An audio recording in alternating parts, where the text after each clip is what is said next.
শুভ দুপুর বন্ধুরা। দেখো আমরা একটু বেরিয়েছিলাম, চারিপাশে এখন সবুজের সমারোহ।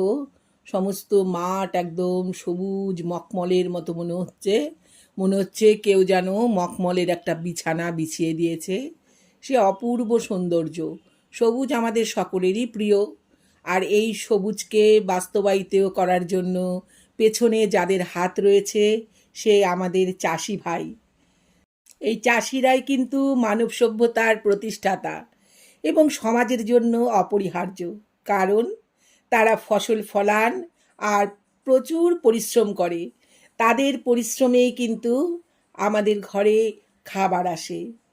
এত প্রতিকূলতার মধ্যেও কিন্তু তারা থাকে অবিচল।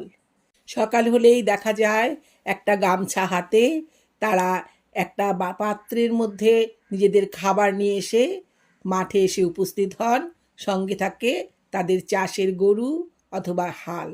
এই গামছা কিন্তু প্রত্যেকটা চাষি ভাইয়ের হাতে কিন্তু থাকবেই, তাদের শরীর থেকে যে ঘাম বেরোয় সেগুলো মুছবার জন্য। আমাদের প্রত্যেকের জীবনেই কিন্তু এই গামছার প্রয়োজনীয়তা কিন্তু অসীম।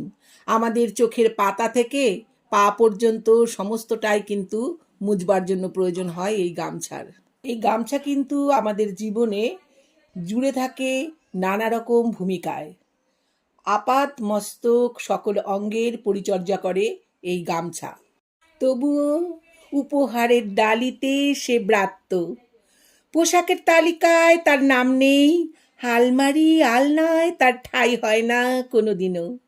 নিশিদিন ঝুলতে থাকে একা একা, অনাদরে অবহেলায় তাচ্ছিল্যে ঔদাসীন্যে, ছিন্ন মেঘের মতো, ক্লান্ত মুখোশের মতো। সে আর কেউ নয়, সে একখানা গামছা।